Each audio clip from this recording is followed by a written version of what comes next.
this is Bob. He's a project manager. Bob, say hi. In his organization, Bob is Superman. Bob can do anything. He can answer 100 emails a day. He can sort out 1,000 problems.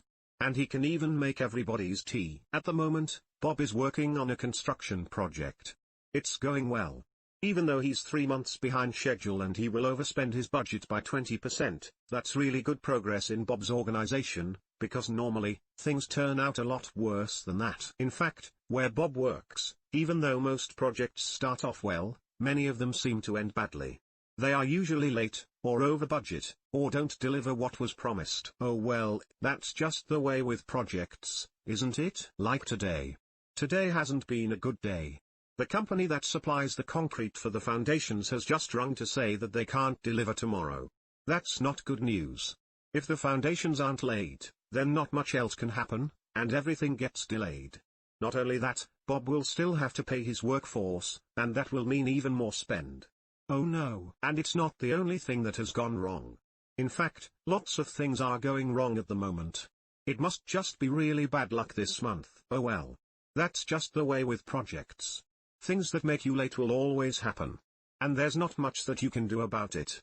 Isn't that right? But is that really true? What could Bob have done better? Well, he could have done some risk management. A risk is an event that if it happens, will negatively affect at least one of the project's objectives. Risk management is about thinking of things that could go wrong, and then planning to deal with them if, or before, they happen. Sometimes, this might mean avoiding the problem altogether. Or perhaps doing something that reduces the chance of it happening. Or that reduces the impact if it does. Bob could have created a risk register. Along with the project team, he could write down all of the things that might adversely affect the project, and then prioritize them according to which have the highest risk. If Bob keeps his eye on this register, he is more likely to know what to do when, or indeed if, a risk actually occurs. And he might be able to avoid some of the risks altogether. Let's have a look at a simple risk register. There are lots of ways to do this, but we will just show the principles. In the register, we identify the risk. We give it a name, and say what the consequence might be.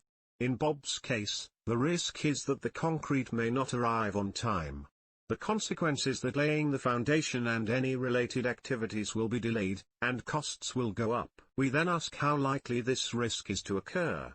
Sometimes we give it a numerical score, and sometimes we might just say whether the likelihood is high, medium or low. In Bob's case, let's say that the likelihood is 3 out of 5, or medium. We can also say what the impact will be should the risk happen. Again, either award a numerical score, or say whether the impact is high, medium or low. In our case, let's say that the impact is 5 out of 5, or a high impact. The actual risk is a combination of both of these. Risk is the numerical product of likelihood and impact. So, our risk from the concrete is 3 multiplied by 5, which is 15. This is quite a high risk. Once we have a list of our risks, we can then sort them according to which are the highest. Some other examples are in our register below, but the risk from the concrete is highest, so we would want to focus on this one. For each risk, whether high or low, we can develop a mitigation. This says what we will do, if the event does occur. For our risk with the concrete, we could do several things. We could reduce the likelihood, perhaps we could pay a premium to the supplier which guarantees on-time delivery.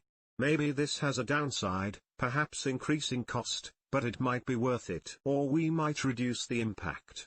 Perhaps we could schedule other work, so that if the concrete is delayed, we can still do some things earlier than planned, and so reduce our wasted expenditure. We may be able to avoid this risk altogether. Perhaps we could design our foundations so that laying the concrete can happen at any time. Or, we might just have to accept the risk. But even if we do, we can usually do some things that help.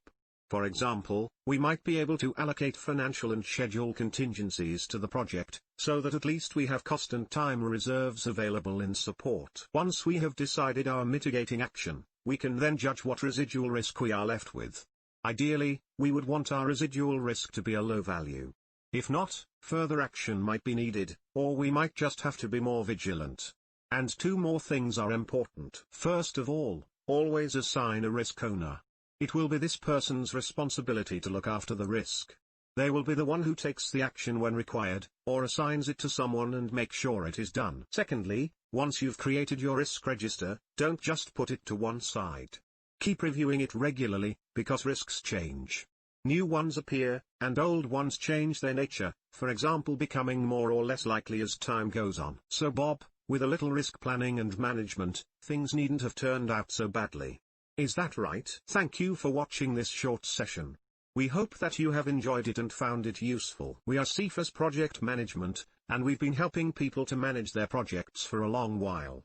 If you would like to hear more about us, and how we can help you to become a better project manager, click on subscribe below. Why not sign up for one of our free introductory sessions?